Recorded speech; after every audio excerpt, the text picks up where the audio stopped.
Poison slopes.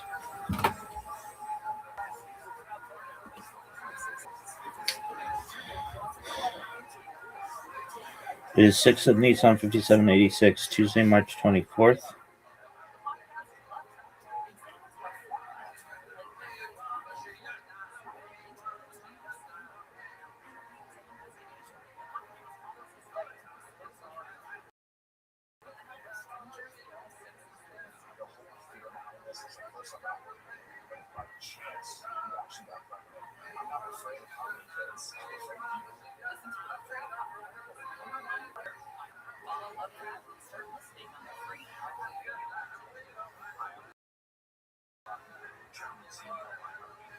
I canceled all my food delivery. Yo, go fuck yourself.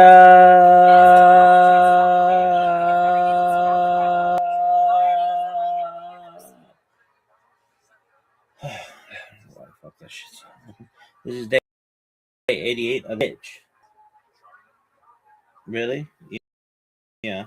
Coffee and Kabbalah and coffee.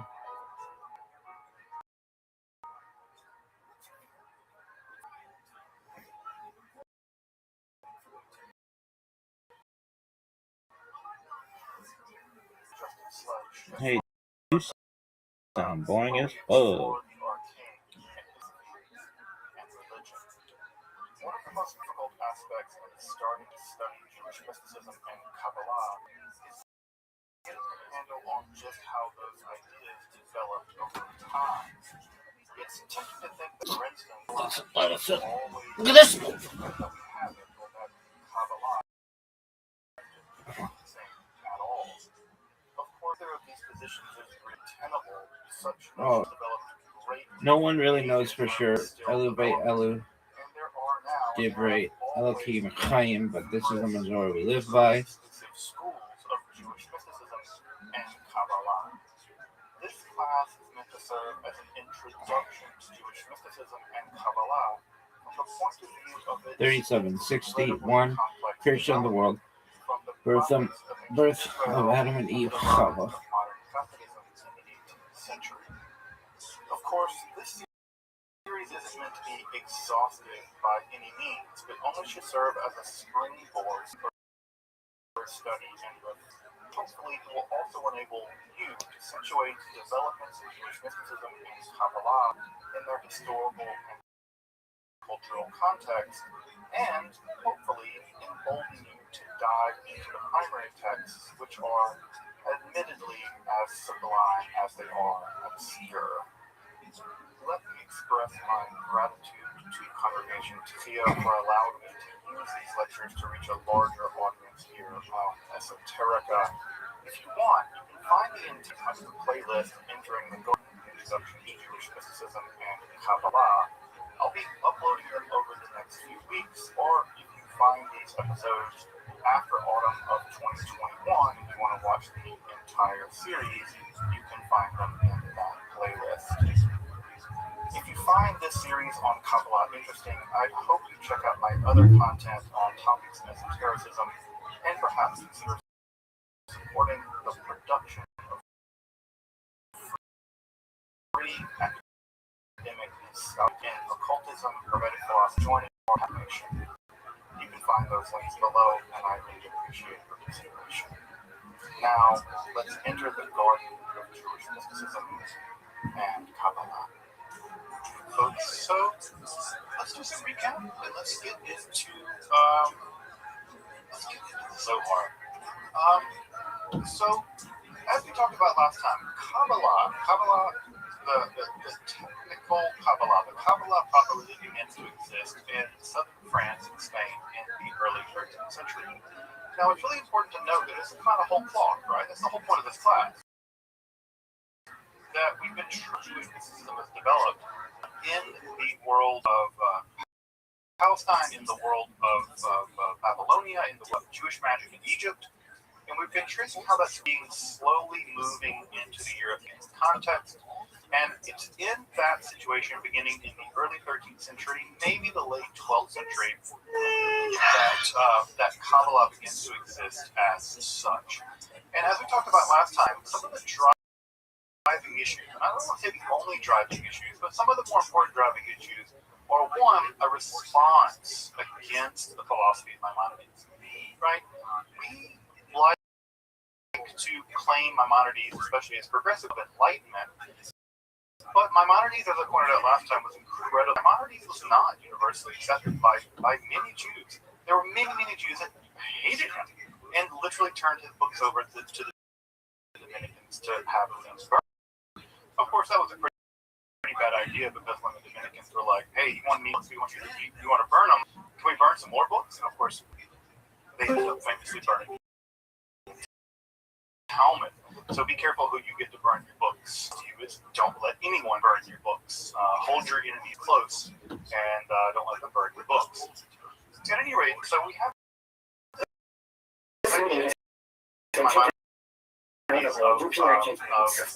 rational angels, body of God. Of course, we're very interested in the body of God, the actual body of God that you can measure. The Persian Empire saying you did.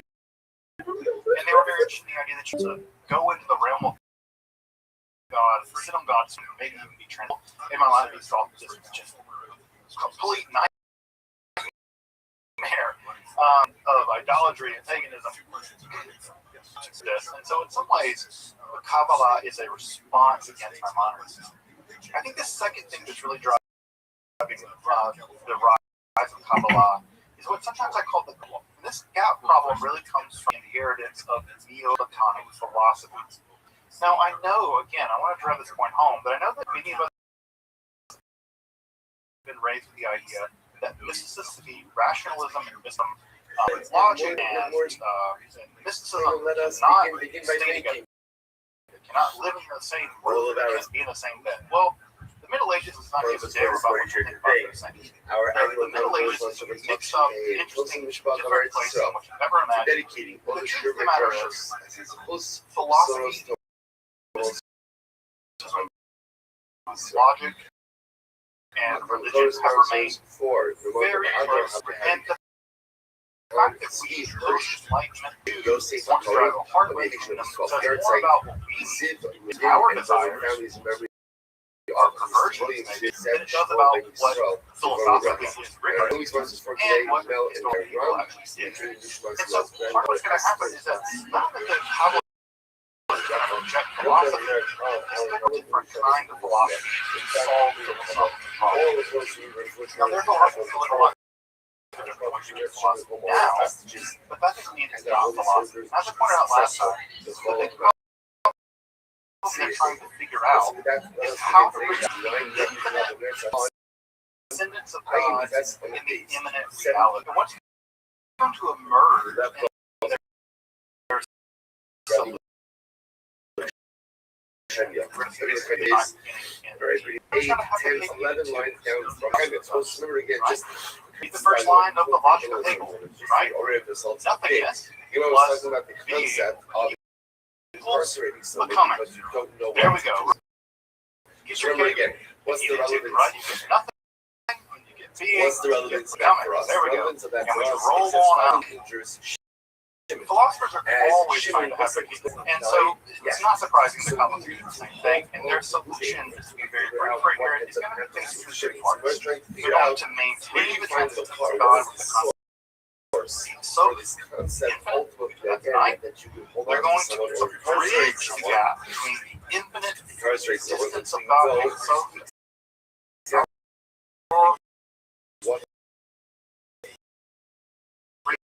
reality which is separate. And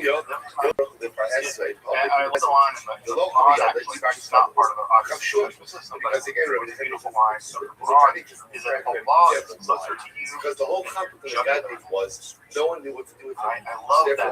Right? Allah is closer to you. They trying to hold themselves. And the image is true of Zohar as well, that the imminent world of God should not, the imminent world is close to you as until you figure it out. So the immersive Torah is shining stuff. We're going to talk about this. Most of them, they're Torah needs, like, temporary alignment. sometimes do. They're all good with that, right? It's not a higher otherwise. It's very easy. I know. They are and so what's going on here, right? They're trying to say they were trying to use people committed egregious acts in a desert. Let me rephrase that.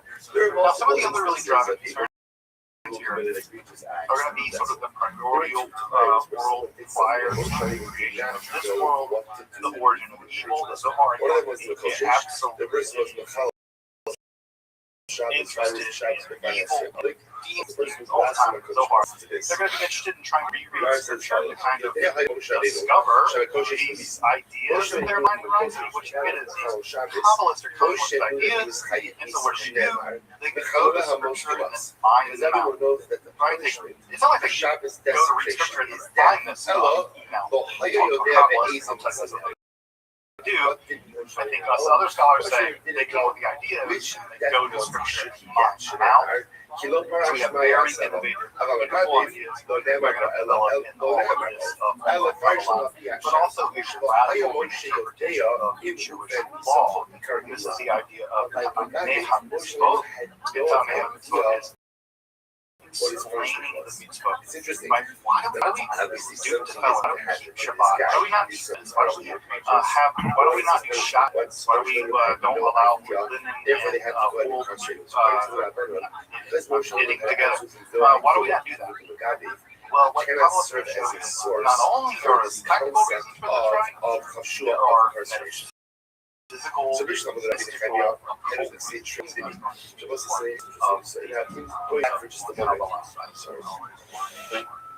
we had this concept. Well, folks, we've arrived. We are at the gates of the Sefer Zohar, and I will say that the Sefer Zohar is an incredibly difficult, incredibly intimidating text. I'll speak for myself. I have a very tortured relationship with it, just because it's so difficult to get into. I've never experienced a text that is intimidating. So as I work through these next couple of lectures, we'll be focusing on the Zohar. This one is no one can do cases service with the Zohar in 2 lectures, much less our lifetime of studying the Sefer Zohar is that monumental. I just want to illustrate this with a visual example of why we're doing these 2 sections of the Zohar and why it was class on the Zohar. What happened? So to get an idea of this, I'm going to hold up this copy of this right here. Longest Kabbalistic text required to accomplish this is the Sefer right? So this is the Sefer here in Hebrew, right? So this is the Sefer here in Hebrew, and what you're seeing here, right, is this is the longest Kabbalistic text prior to the Zohar. Case where he's going Hashem, here this is that Ruvain goes free. The standard Zohar, just the standard Zohar, with no addition whatsoever, right? Still not considered the entire Zohar, is still always. And then so this is a standard academic Zohar with no commentary. No commentary. Why does Ruvain go That's free as well in that case? substantial volumes. At the end of the day, In the standard edition of the evaluated. So I just want you to understand at some level what we're dealing with. We're dealing with several words from the math books out there of growth in Jewish myths. When I say several orders of magnitude, I'm talking about tens of. Why? So when I say that the Zohar it's like a giant jump in terms of production. So what I want to make very clear is, if we were to add every single text we've talked about so far in this class, right, so the section of Babylon and Talmud, you can add everything up, multiply by 10. So what I want to know is that Shimon is going to die of these injuries. Zohar, which I fixed the class basically now. I'm doing it because I can't possibly do justice to the text in 2 lectures. And if I try to shove everything into one, I think it would be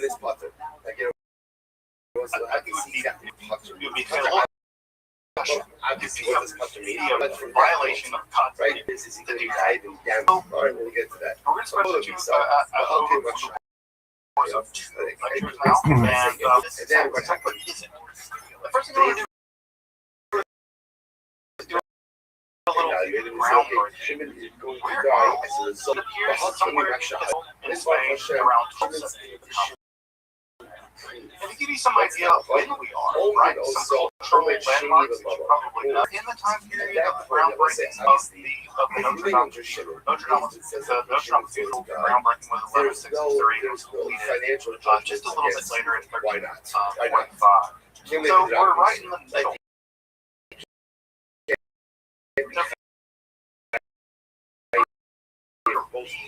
The first Zohar. Basin says, okay, Shimon's gonna die. Fell to the marble. Was burned. The most important of the world.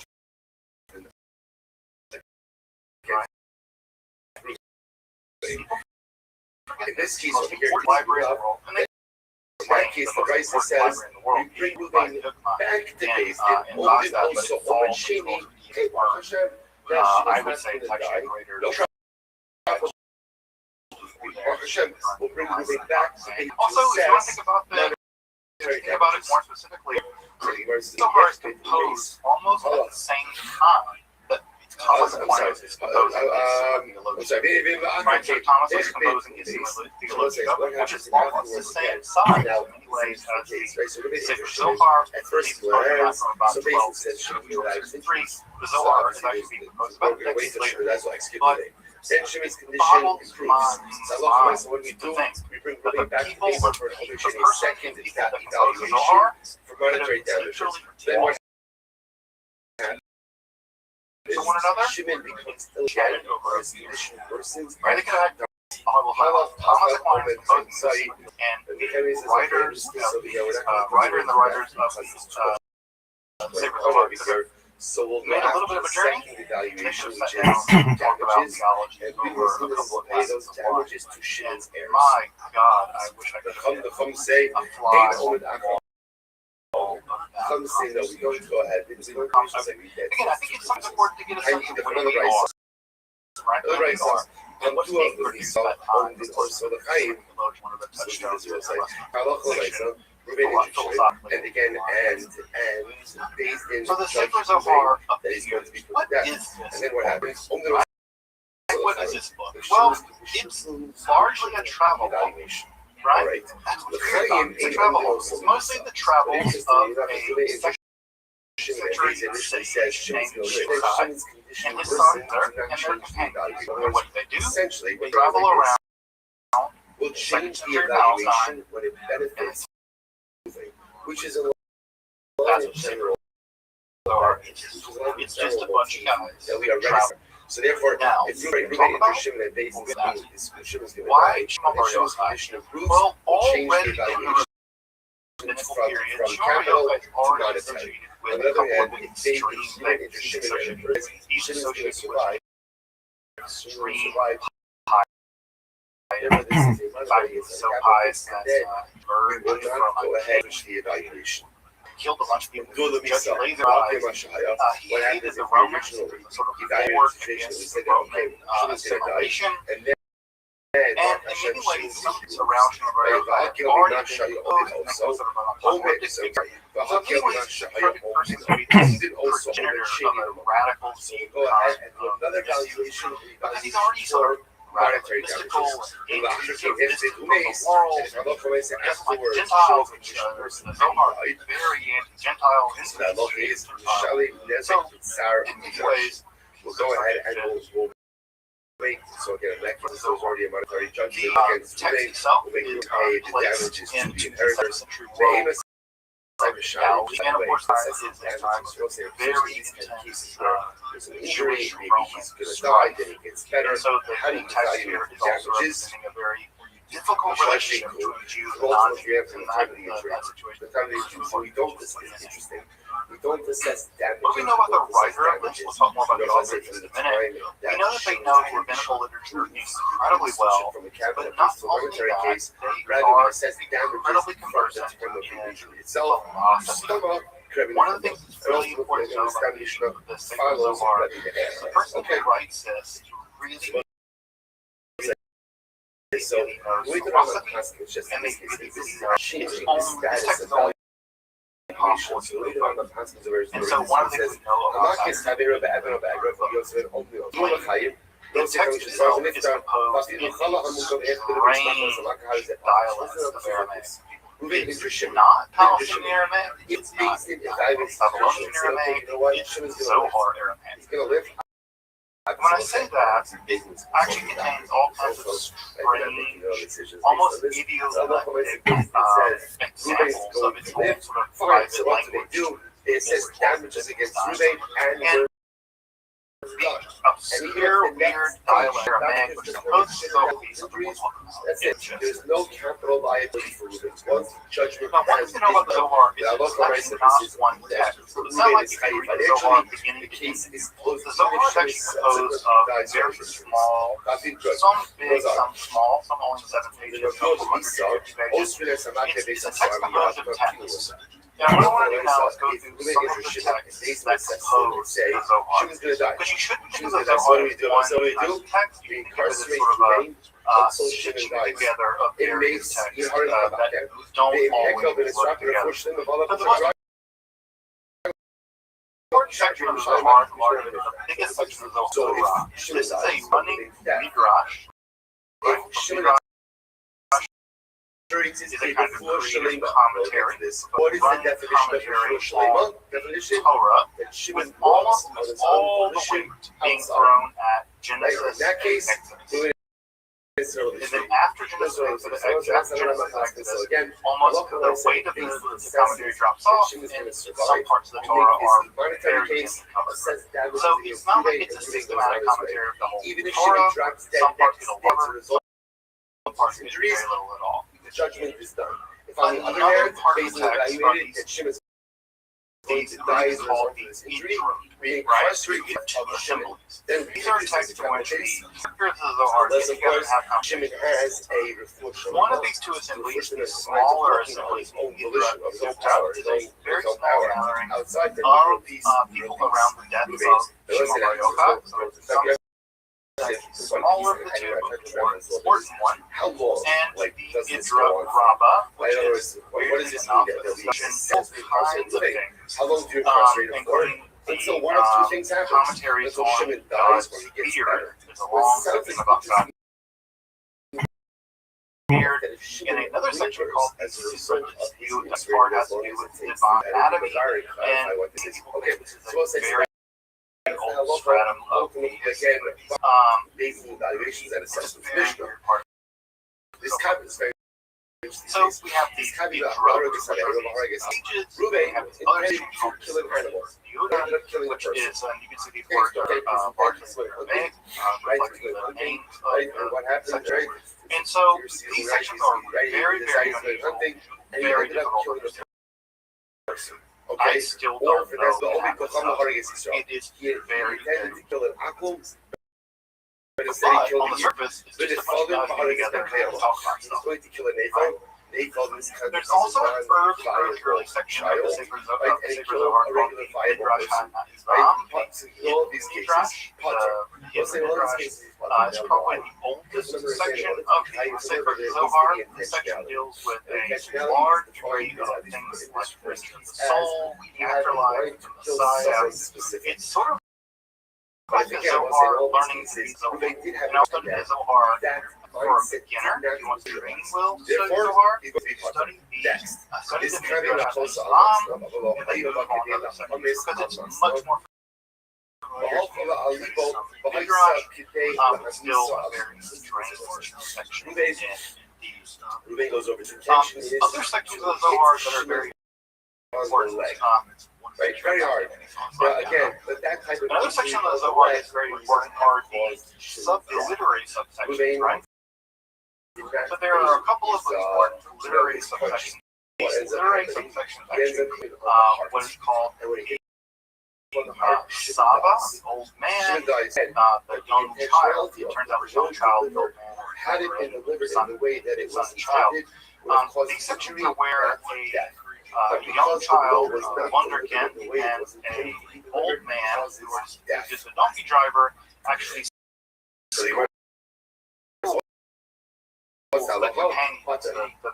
companions are going along the road with the donkey driver, and the donkey driver shows them the donkey driver knows more about the hidden world of God than they do in the Nuka, though. This kid also showed that he knows far more about the nature of Torah and the reality of God's nature. And so they sit between this donkey driver and this child, and they learn all the stuff about the nature of God and the hidden world this type of blow went a little less So, normally. what's important to know about these sections is that what happens with me. the Zohar is not one particular Because you also say, It's why several is the part in this case? structural Again, literary say, what we need to see is, in order to be fragments chayiv in a together capital into case, one narrative. the injury you The deliver edits are has not to clear. be It's perfect. The edits get going. What's neat about them is it allows So you to this have is so graduation this type of study flow on as the you way. get into the Zohar. And I had a graduate studies Did in this case, everybody's going to these where one can this kind of get hot goes out, sit in the Zohar and kind of work your Zohar muscles up.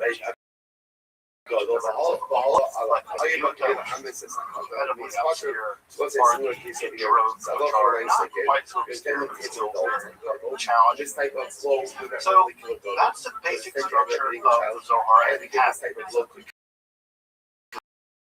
a collection of very strange once documents. again How you make the Zohar that were not collected together in the original version, intended which are included child in the and this version. type of flow would have Those caused are our child They Zohar, the rectifications of the and another text called the By the Faithful Shepherd. These are considered in the Orthodox world. So you would go to the Orthodox world, read the Zohar, those sections would be part of the Zohar. We now think that they're later in the Zohar, but in the Zohar are lots that no one keeps an eye about. And those later sections, I can do a lot of work of helping them. The earlier sections of the Zohar. Now I know this is all in this house. So let me just say again, just to break down a little bit. What we have in the Zohar is on the Bible. has to be something that is capable. Then we have weirder books where a bunch of second century dudes hang out, talk about even more strange things. And then we have digressions that are literary things you can take upon themselves, where they have a conversation And this type of with injury, little boys, donkey drivers, and they learn all kinds of shit towards them. What And we happened? have a lot of He said he injured Shimon on the leg. And what happened? So, the thing about the Zohar is that it is not type of flow delivered would have normally right. brought Ever this since out well, to right, quilts are shit. cool. And what happened? Cool fabric, because they're not quilts are stitched together. And if you zoom in on one part of the quilt, it sounds like you're looking at one thing. If you zoom out too far, it's like chaos. Right? But if you kind of carefully follow how the quilts are made, you can see how the quilt got designed. But again, if you zoom out on the quilt, it looks like a bunch of crazy things put together. If you zoom into close, it looks like it's just things. And even though it's Zooming out, different part of the mind, if it results in the structure of the Zohar is very well understood, and I think the best example of understanding it is having the apples and cycles. But how you can see the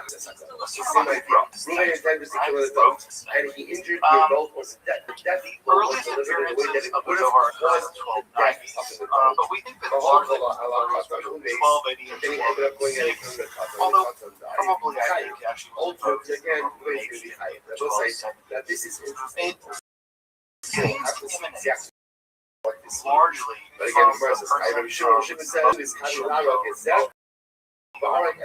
Castile uses as a screen. We say that because everything seems to point back to him. So let's analyze. It says he quotes it, Rabbi Shimon which is going. from Rabbi Shimon seems to be Revelation. think that Moshe So the Moshe Gemara says, "You may not say, but if you want to see Leon what is was going on the probably last the author of a that big chunk of this text. We'll talk more about the problem is complicating that more. it shouldn't, right? It should say Now, Rabbi Shimon one thing I want to point out everybody. here It should is just that say Shimon even Bolton. in That's the it. early days of the Zohar, there was a lot of this doubt Kami about Laro this. Gezeva Hara Gezeh. Most people, many people talk This is about the what forgery, Kama said. right? Kama said, Many people talk about the forgery. Talk about the forgery in a minute. So it wasn't like the Zohar was immediately recognized by all Jews. Obviously, was strong enough to kill a at the Kata. time. And instead you killed the Also, one of the things we should note about it is that Let's are you going to just say forgery and the Gemara says Elisha, rather Rabbi Shimon engaging in fraud, your own personal gain. Elisha was That's this forgery. probably not Right, when I write a check from, right. I don't know, if I write a check from Tatia to myself for But instead he $10 killed million. a person. that check. If If I go do that, that's really forgery. I'm for check.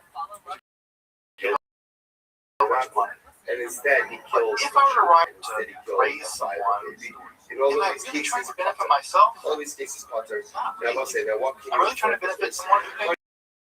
is Kami Laro Gezeh Bahara Highest Gezeh. forgery is forgery in the some trying to benefit people in the advancement of wisdom The only or reason religious why fervor or religious piety or spiritual growth. ended up So I'm going to make a distinction here between forgery, which is meant to only benefit the person doing the forging, right? You had and intention to highest kill a forgery, behemoth. which is You there had to intention actually to kill an benefit apple. of You killed the Yehudi. You had benefiting intention to others. kill a Nephel. You killed the It's still Ben deception, Hayam. Okay, but so it's your highest intention. Now there's lots of examples of this in the past, and I think the But Zohar listen is to this. According to this, of pious if I forgery. intended to So kill it the also says Shinnin, that Moshe ben Leon, Moshe of because the Leon, Kama was says, also engaging in his practice that may have altered intentionality to commit the consciousness, even and also consciousness that this is mystic category. trans My sort of intended victim. state Okay. decomposing check. Okay. Rabbi Shimon says, So, I feel this Kami Laro Gezeh Bahara Gezeh. Rabbi Shimon says, no. That is not true. That is not Did true. Moshe Two things have to Does that happen. Number make one, it a forgery? deliver a blow that is capable of causing because death. forgery And and your intended highest victim forgery must and mystical But ultimate if you end up consciousness killing the wrong is person, cannot be tried for Now, capital. what I want to Now, point out here is argument made by Gershon Schultz. I don't know if you can be So we'll say so I don't want to that. belabor This this is a point. I don't want to. This is I think it's a important to point this so out, what's happening here? but I don't want So to. I just don't want to beat this As long as to you end death. up killing someone in the Sholem, same category, Gal. okay, if it's someone Jewish mysticism, he's one of the behavior, you forget he was a philologist. His training was in philology. PhD of Jewish mysticism because nothing existed like that at the time. He was a linguist. So when he went to study the Zohar, trying to figure out Surah the Zohar, he approached it from a linguistic angle in a literary. And what he found was he wasn't from the second century. You intended to kill. Incredible.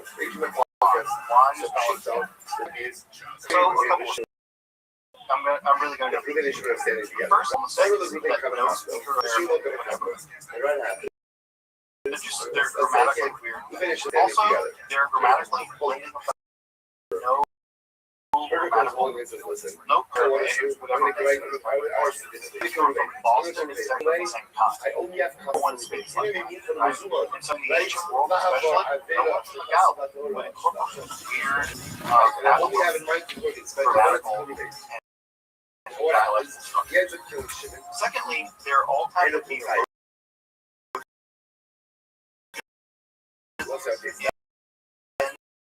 Zohar that are not found in the writer. Zohar that sounds sound.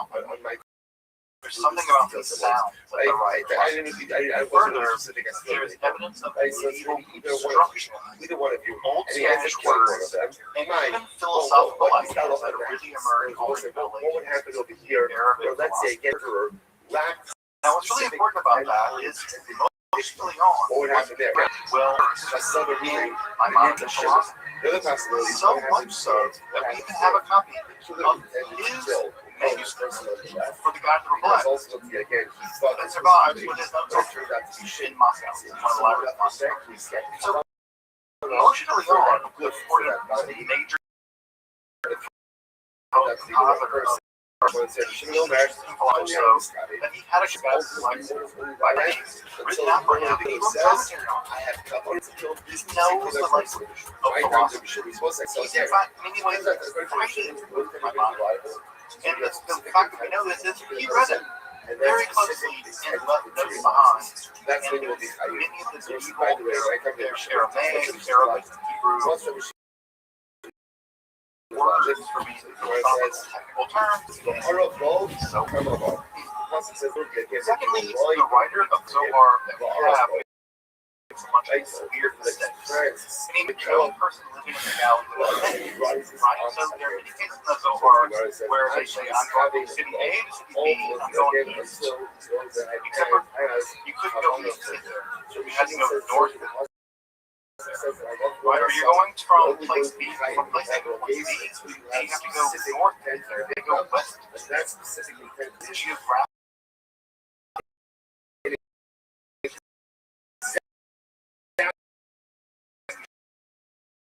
Never heard of someone who say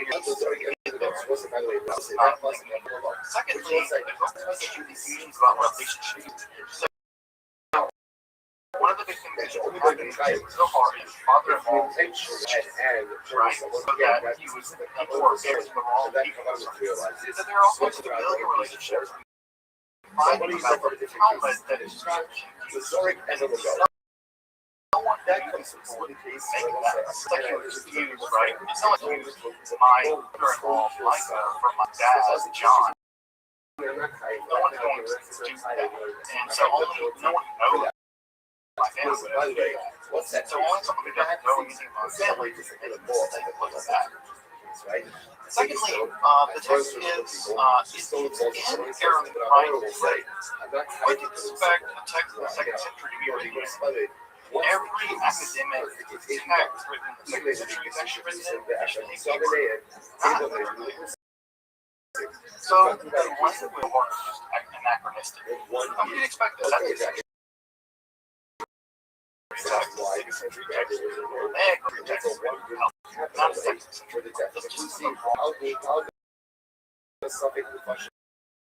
Next, well, someone from the outer Jewish world actually went to Spain, especially on the wife, seems to be asking his wife where he got this, and she says he wrote it out of his own head. Wife ratted him out.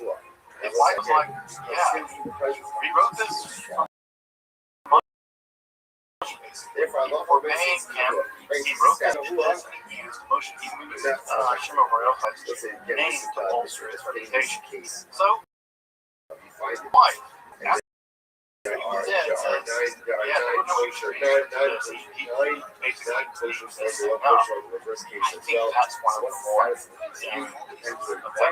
Further, the linguistic analysis of this Zohar shows that the only document that resembles the Sefer Zohar is written by Moshe. In fact, the earliest quotation of the Sefer Zohar are from books written by Moshe. Leon is trying to make the weird and he quotes the Zohar out of his life. Now, that's the cool thing of plagiarism. Right? Imagine a book, and then you wrote it, you prove your book. I got on that train, but that's not what and so we see that happen by motion early on. There are no manuscripts of the Sefer Zohar ever found in Bible. Every manuscript we have comes from that. Now, it could be the case that no one survived from the 2nd century, but now one argument is, right, no one like Moses, no one or anyone else ever written something profound as Zohar.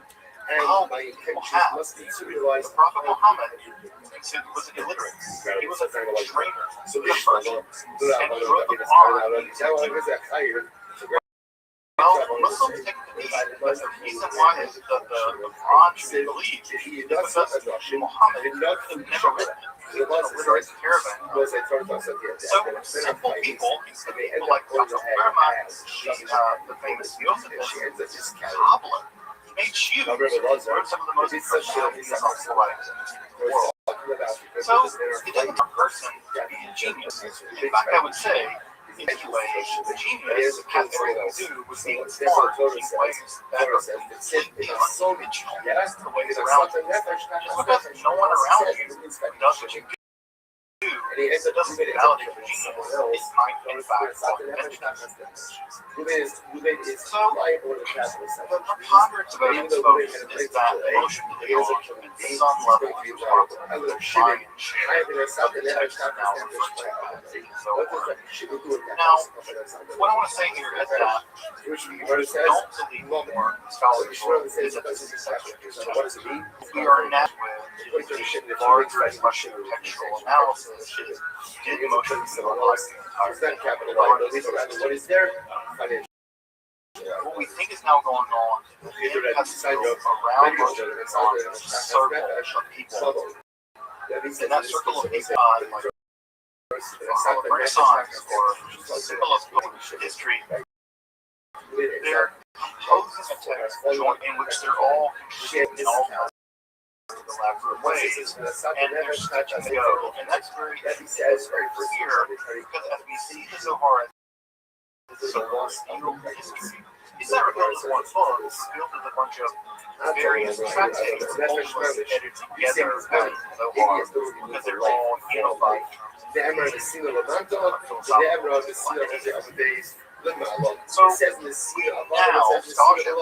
we now, scholarship knows the whole thing. Shoal believes, now scholars form a company. Nowadays, we have a project in which there are lots of people who are writing things, emotion just so you know, so first of all, we have that our focus on project. Again, that about the is 20th century, some of the about books again. in the 20th century have been authored by groups of people or by corruption. Yes, but Shiva says no. So just hold on to that. Just hold on to that. None of us didn't take that out. Group of people they were already also the two people are fighting. They end up talking to each other. I will say though, the position about this text remains composed in the 2nd century. By the way, there's another thing. That's the Orthodox position is that this text is and that it was the opinion of the it's not like modern scholarship. secular from But that's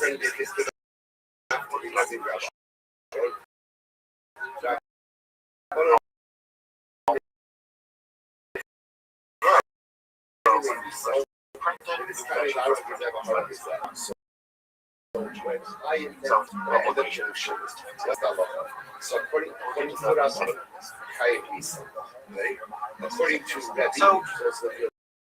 how does this text develop in a 46 minutes of literature?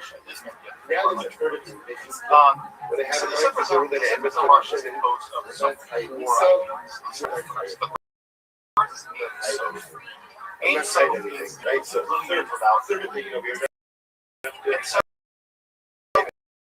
to understand this, we need to get where does across that and understand they that ask it?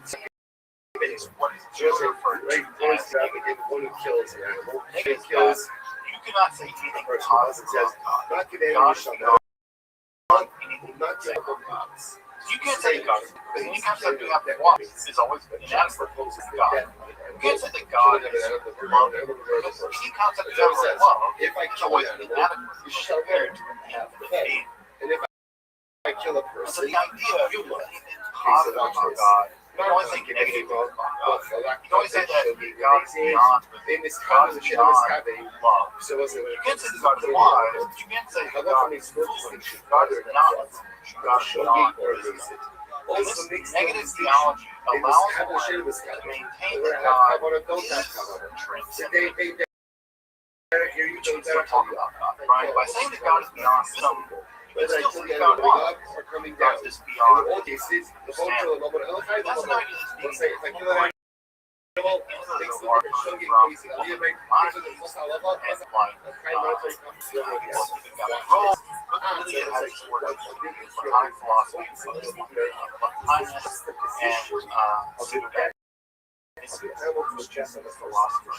So, what's important to know about this, right, is that the starting point of the Zohar is that God is beyond everything that's understood. God is transcendent, utterly so transcendent. too, when I go ahead And so, what we have a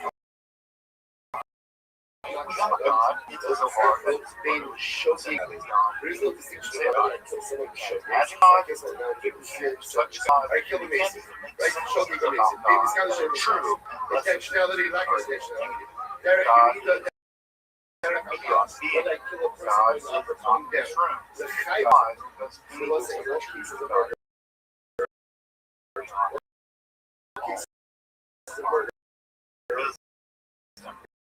Yeah, the variant So of the this discussion of being so yes, because for the Zohar, so this is today's generation position. of God, Anytime you financially now, anything whether or you not say, you're able anything to you put worship,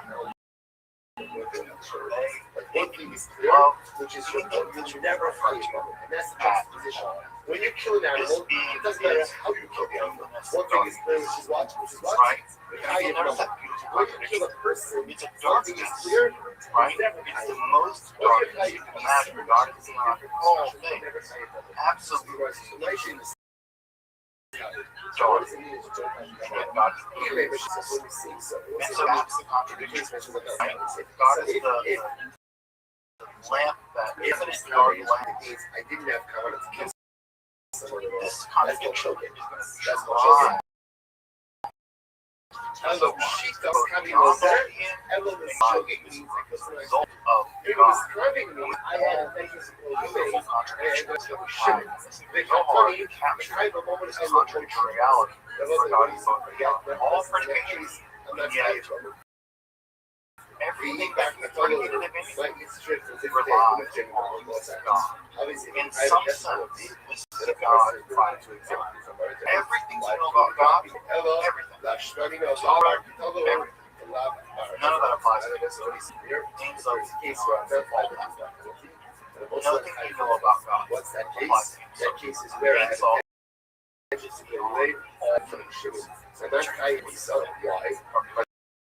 Again, I didn't feel like I did them. I also it can happen forever, right? Because he's not here, it's not just here, it's here, right? What happened?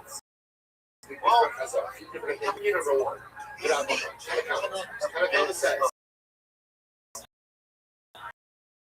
I have a darkness debate. I see something stirred, something agitated. There was an allergy for God. Squeezed out. Because hopefully Ejaculated out. The Zohar loved God. Moving with God's self, like yes, so God's self. So there's this idea of earth, Zohar,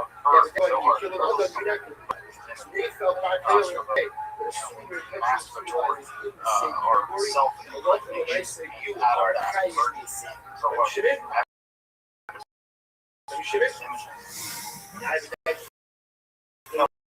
One of the great mistakes of Zohar to be found at some level on a future. It seems like in the middle of God cosmic charge, and that charge is infinite darkness. For whatever reason, flows out of itself, right? Flows out of itself. And that flowing out of itself is something that you can't help but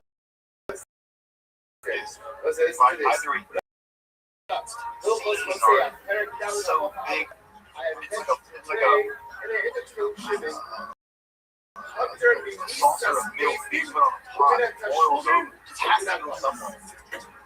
And so we can have it dark there of something flows. And this outflow, philosophy, sort of flows out and one comes out of another. It needs to sit back and that out and reaches a terminus and not even headed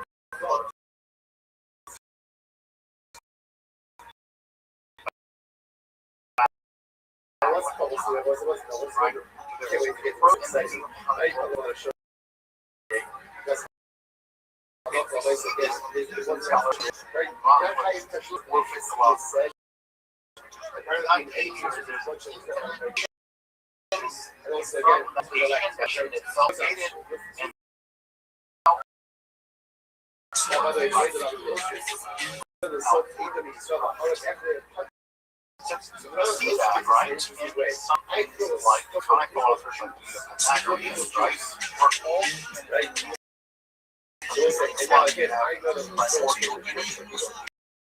Were all understanding and in fact, and then there's a kind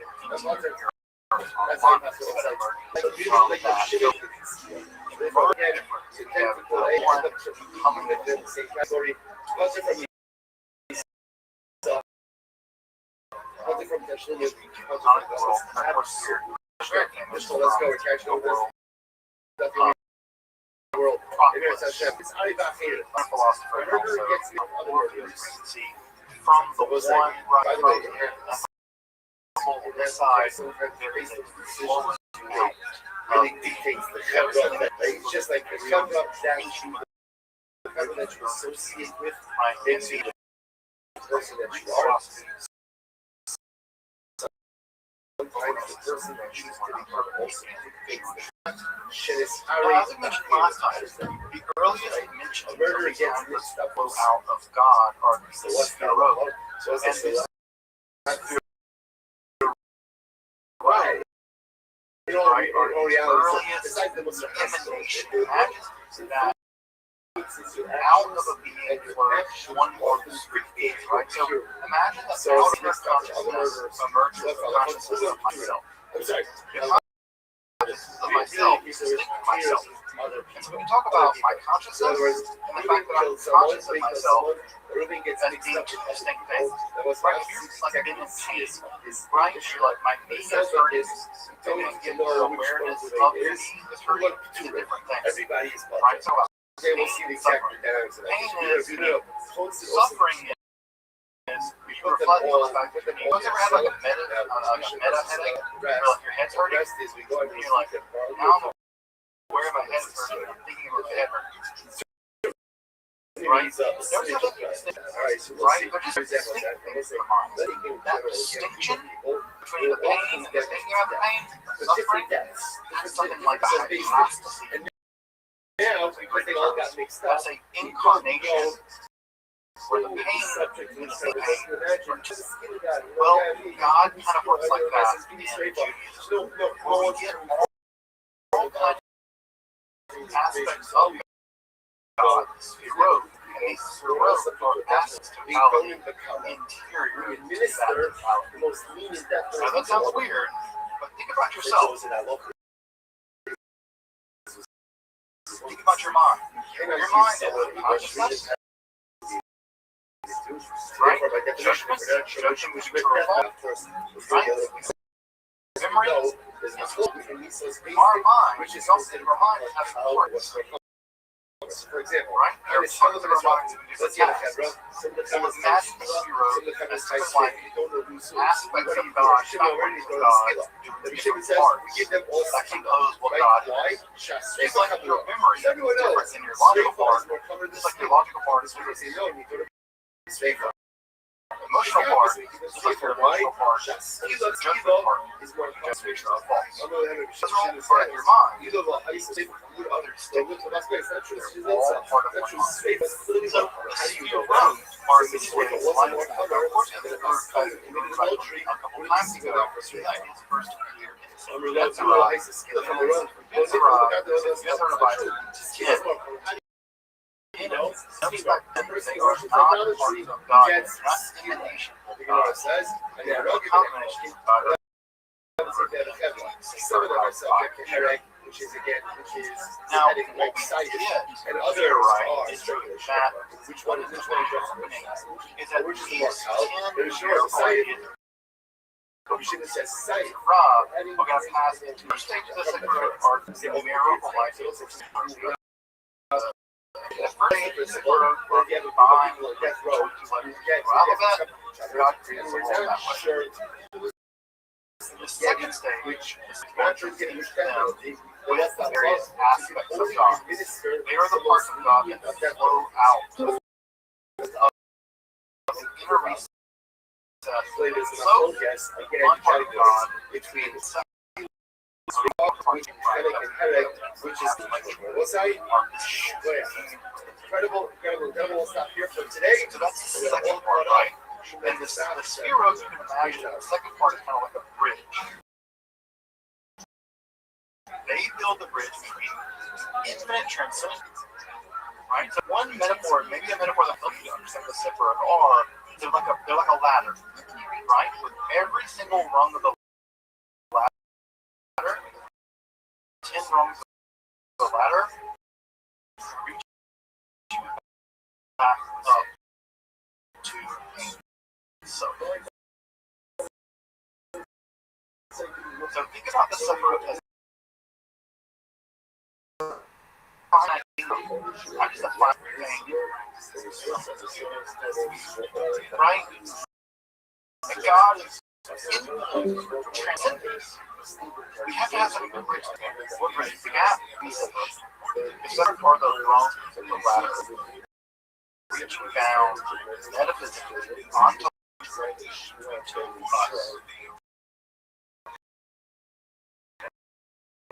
Now, what is happening on the drums are, right? We had in there and the Sefer Yetzirah. We have in the Sefer back here. It's in the Sefer so far that it becomes clearly systematized.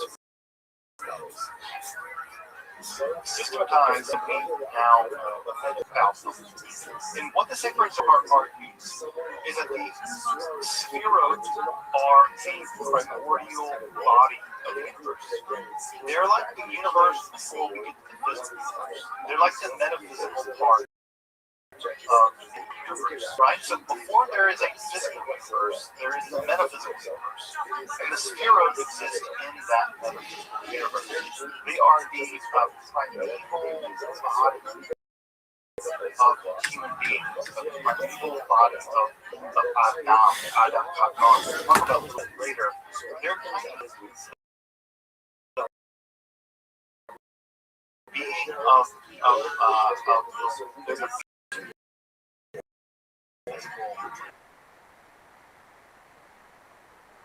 long no matter in the sacred spheros are not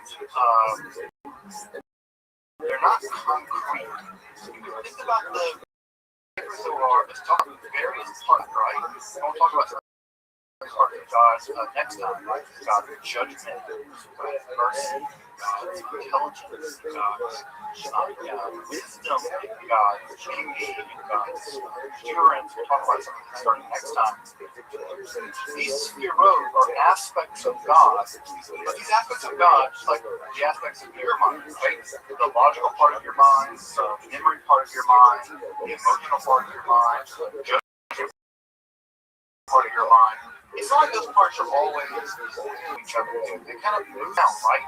Memory gets love, memory gets formed by logic. Logic tries to rule over emotion, but sometimes emotion rules over logic.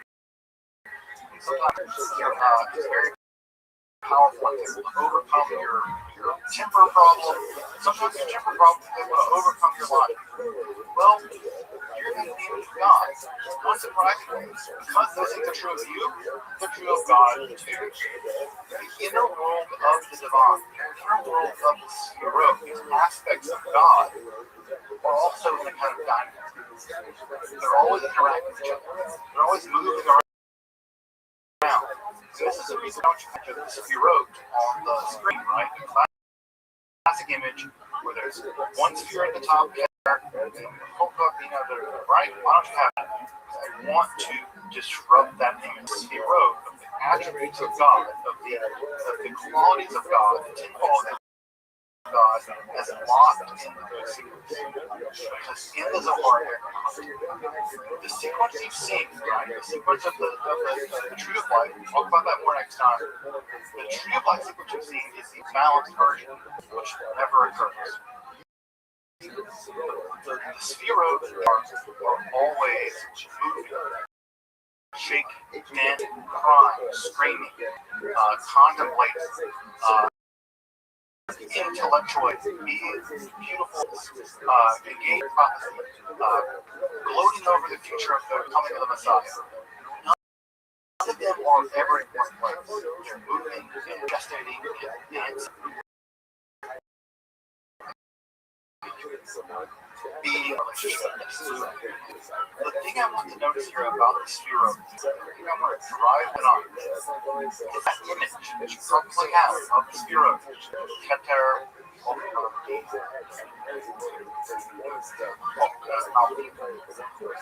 you can get rid of that image if you want to. Because image is like, look at it. Figure out where you want to go. So it's like this. You know where you want to go another day? It's like this. Where you want to go another day? It's like this. Right? The Sphirot in the where the divine is.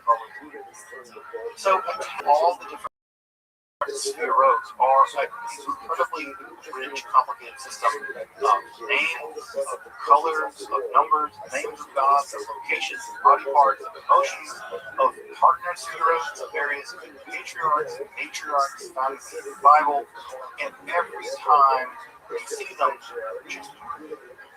right? So when you read the Zohar, you might see that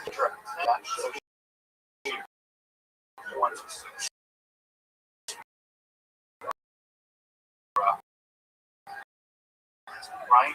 Or a specific region of the body. There's a dynamic or how to decode takes a long time. Now, what is the relationship between the soul and the Sphirot? It's complicated. You have to resort to metaphors, right? We're dealing with the whole poetry and art. Metaphors, things like light, white light breaking into the spectrum, or one candle light, right? The infinite dark candle that you can never see again. So it reaches out into being, right? From non-being, from trans being, from ultra being, lights the light of Keter. And Keter is a light that burns so bright you can't see it. So it's a light, but it's a light so bright you can't see it. But it's like, oh, it's totally light. And that light is so bright that you can't look at it, but you know it's a light. And that light lights the eye. That's again so bright, right, that you can kind of look trying to do your fingers. So what we have here is, again, a metaphor of light. Light is light. Other kinds of things are fountains, right? So you have the very tip fountain, right? The very top of the fountain that screens just a tiny bit of water that you can hardly see, right? But eventually it fills the first bowl, the first bowl fills the second, the second. That first spigot of water, you can't even see it, but eventually it fills the first bowl, right? So what we have here is the idea of God's divine being spraying out right? Lactating out, right? Ejaculating out, right? The language is always mixed with Zohar. We'll talk about gender and Zohar next time, right? But the tiny jet, which you can't detect, and yet fills all of it.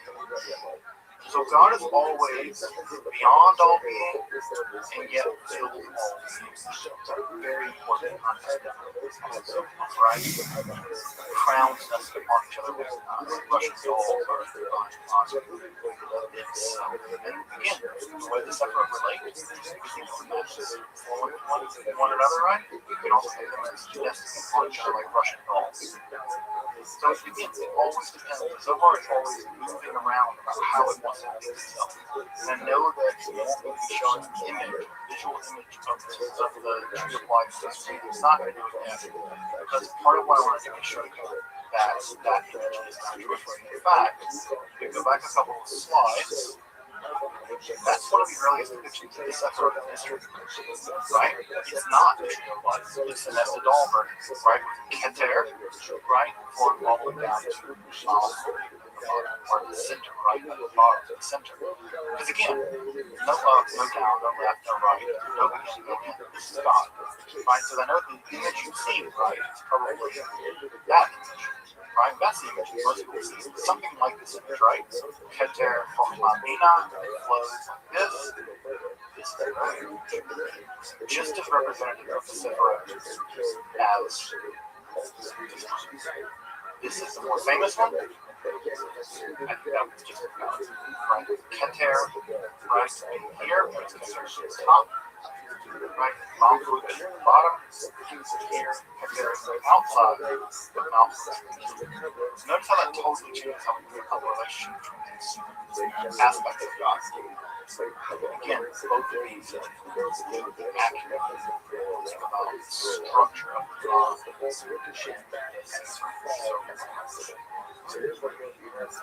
Now, just to begin to wrap up, you can imagine the Zohar is something like a drama, like a soap opera, actually, right? Whatever soap opera you like, right? It's called Jan. So you can think of the Zohar as a kind of soap opera.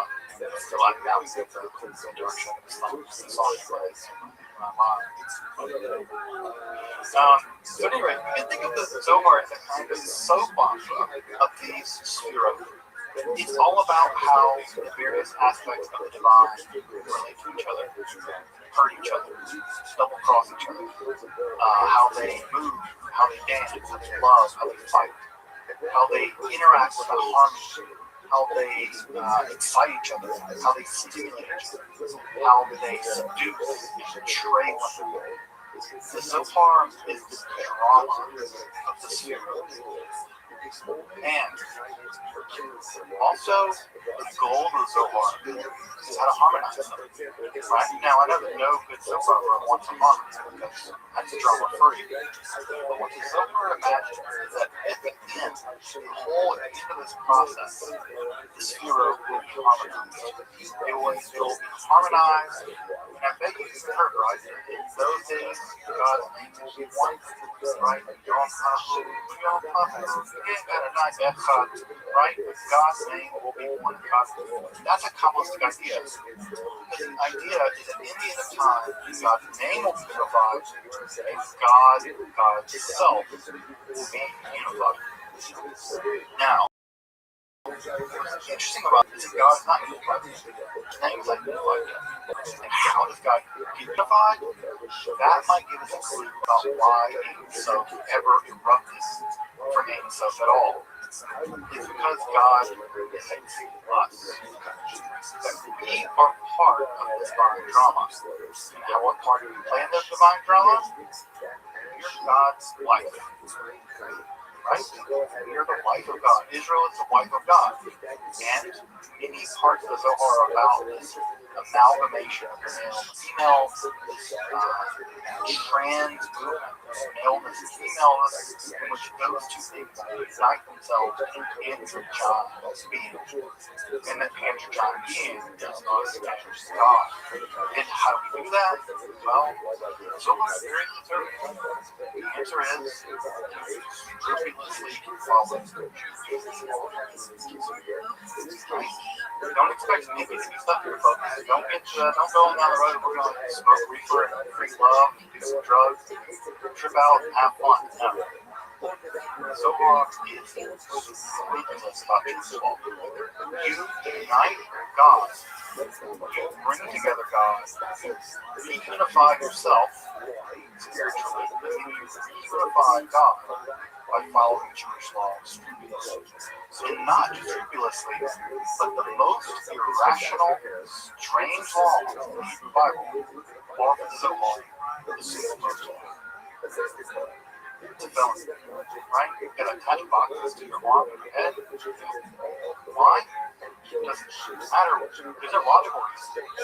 Precisely because there's no logical reason, but the illogic of it actually makes it mystically transcendent. And therefore, it's a felony. Part of Judaism. For folks also do Shabbat, the observance of Shabbat, also incredibly important. And if you've ever seen Chabadniks, and some Chabadniks on the street where they want the guys to light the felons, Shabbat candles, because they're communists. Because they think that by putting on those tefillin on you, by getting a woman to light the Shabbat candle, all of them, if they do that, if you do that, you're going to find God bringing the world one step closer to redemption.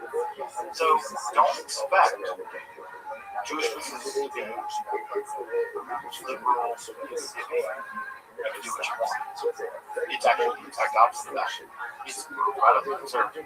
Which, by the way, should not surprise anyone who says anything about mysticism and contagions. Every mystical relation is radically conservative. Christian, all incredibly socially conservative. In the Christian world, there's no more enthusiastic people about the Inquisition. We say the Christian mystics. They are all about it. So this is not surprising to look at the other mystics and their Now, what I want to pick up with next is I want to pick up with a very short explanation of the Sefirot. Right? Tonight, I just want to break down the idea that there's a configuration that you need to memorize Keter, Chokmah, Bina, blah, blah, blah, blah. That's not no I want to break that idea. Right? If I don't even should, we can do it next week. Because I want to tell you, when I want to drive home in the Zohar, the emanations of God are dynamic. They are a soap opera. And soap opera is only words that they're dynamic. Because characters are falling in love, double-crossing, getting angry, getting jealous, getting freaked out, taken out, whatever. So think about God as the God's interiority. Soap opera, Jewish law, is organized around balancing that out. That's the best way to think about it. We'll talk about those distinctions next time. But imagine God's life as God is a soap opera. You doing Jewish law is harmonizing. That's the best way to think about the way that Zohar actually frames it. It's not make the Zohar say something that doesn't. It's not imagine the stepping structure of God. I put a cheat sheet up, right? A cheat sheet about the Sefirot. We're going to go through the next time. Right? We're going to go through all the Sefirot next time. I'll talk a little bit about each one of them. Again, drive home. And we're going to go through the next time. At this point, what I really want you to use the metaphor of this is a soap opera, not a structure. Imagine as a structure, you get the Zohar wrong. It's a soap opera. Furthermore, we are not done yet, folks. If you think this is the entire Zohar, you are way off kilter. We still have to deal with Shekhinah, right? That's so we feel God's immanent aspect, the reality of God, the hearing of God, that goes all up again. You say Zohar, the fact that God is not she, but they, all of the synonyms. We have to deal with the question of this book. We always touched on a little bit tonight. How does the Jewish law relate to the Zohar? Obviously, another thing that's very important about the Zohar is its teaching evil. Evil is very important to the Zohar. And in fact, we imagine that the Sphirot, right, the positive attributes of God, have an inverse version, a Zorro version, backwards version, inverted version, negative image. And that negative image is called the Sitra, the other side. And that negative image of God is the realm of the demon. And so we're going to talk about the Jewish terminology and the world way in which the negative image of God is that world of the demon. And of course, we're going to talk about how this text got received. This is one of the strangest texts in all of Jewish history. How did this text get received? And more importantly, how did it become canon? How did it become Jewish scripture? It is. But also how in the progressive world it ceased to be. Why is it that you never learn so far? Why is it that in your camp or in your shul or in your temple you would learn the prophets, Torah, you might learn some Talmud, never learn so far? How did it get?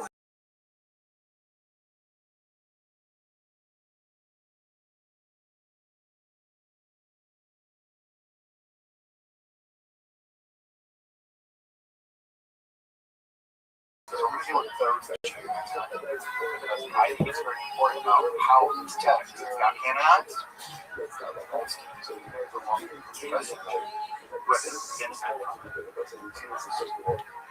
Welcome back. Thank you for joining me as I explore the garden of Eden. You're fired. Go fuck yourself.